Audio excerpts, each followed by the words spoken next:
was something like 300 to 400 songs that I wrote during that time. And I was every day because I'd work out here. I mean, I was working from home. So I'd work out here and then take a break, write a song, and it was just building, just doing like shots, just taking reps. Right. That sucks. And my thought about like songwriting, which is a side topic, is you have a thought in your mind of like, hey, I got this song idea that pops in your mind. Yeah. Cool riff, whatever. Finish it. Finish the thought. Yeah. Even if you go like, well, I don't really like it. Who cares? Make the crappiest song you've ever heard. Right. But get the song out of your system. Complete the thought, and then you're done. Good. Got it. Completed it. You never use it again. Fine. You don't have to use it again. It's practice still. It's practice. You're practicing. Right. You're practicing your craft. Woodshedding. Yep. So in 2022, so I had recorded an album with 2 albums with my band, Lincoln City, on that Personas board. Got you. And I bought started to buy some like good mics. Right. Whatever. Like this is a good mic. And some other ones. Yeah, he was kind enough to let us borrow his equipment for this. Yeah. Thank you for that. You're welcome. So, and this is after I ran his yard over and stuff. Like we had to run to my house to get some stuff, and like it's been a morning, y'all. It's something with me. I'm sure Connor from Dutchman will agree. I just bring something with me. I don't know what it is. Anyway, it's all right. There's the drummer in Dutchman, Fez. I love Fez, man. He's so awesome. He's a lovable guy. I've never seen it before or since, but like he has a tendency to be really like break stuff. And he had like I've heard this. Yeah, he broke a tambourine. Like you just like, oh yeah, I'm just gonna do this. I thought, real like not rocking it for 10 minutes and just chicka and crack, and then it broke. I was like, how did you do that? You know. Anyway, so 2022.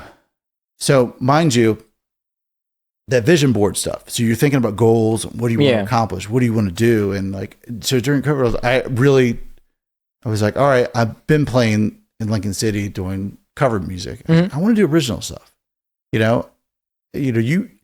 And my thought is like, you only got so much time. There's only so many, years that you have got in the tank where it's acceptable to be out and playing the band and doing all that stuff before it becomes like, oh, grandpa's coming around, Right. And I've got enough white hair, so I may be a little bit, past that anyway. At least you can grow it. Yeah, exactly. Yeah. So I'll take it.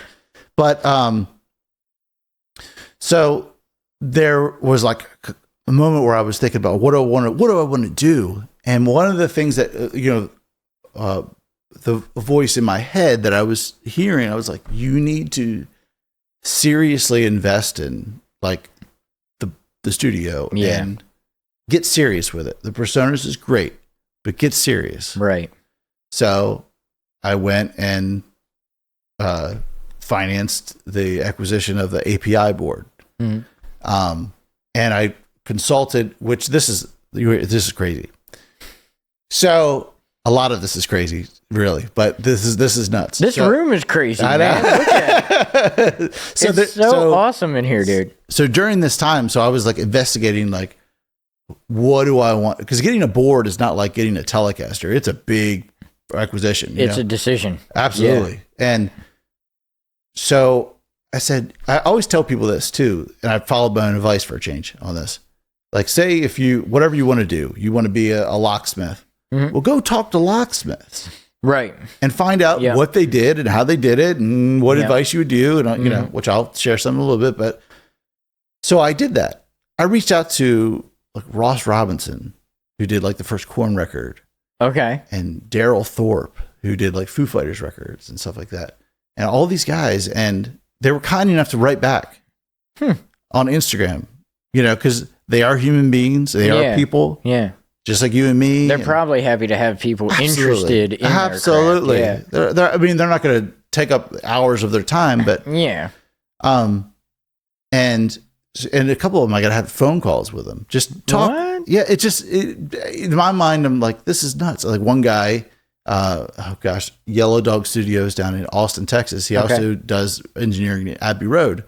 And he's like, give me a call on Tuesday. And I'm talking with him. It's super nice. It just gave me his thoughts on consoles and mics and stuff like that. Right.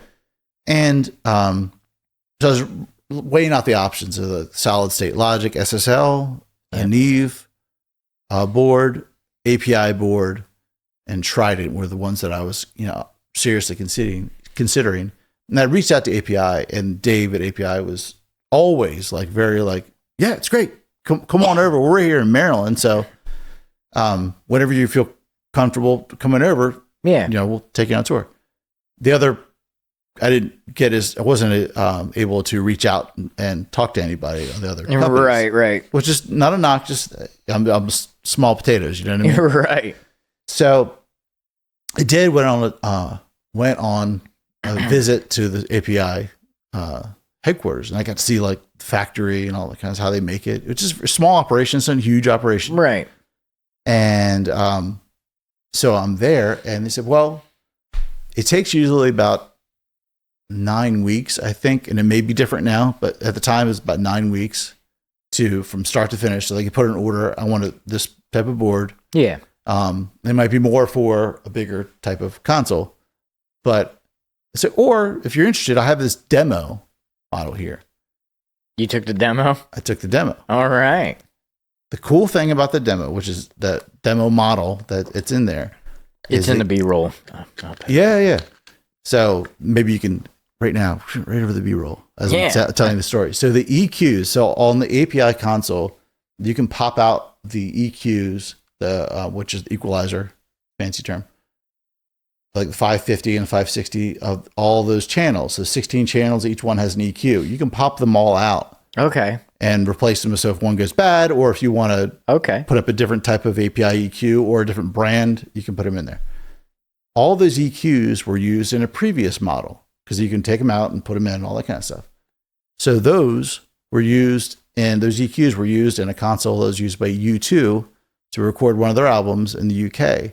So they'd asked, like, hey, can we borrow a board? And they're like, well, we can rent it to you. And so they rented this board for them to use. It was like the 2010 album that the one that you got free on your phone. Okay, yeah. You remember this? Yeah. That album. And so they were done. They're like, well, we don't have a recording studio, so we're going to send this back. And they're like, okay. So the frame, which was the 1608, which is the original model, they sold that to a guy in California, took out the EQs and put it in the 16082 demo model, which is in there. I'll be. So Edge and U2 and all that kind of stuff sang those EQs, which is cool. Thanks for watching this clip of Recall the Podcast. Make sure to check out the full episode if you have the time. We do a highlight video once a week and a brand new episode every month. Peace and love, y'all.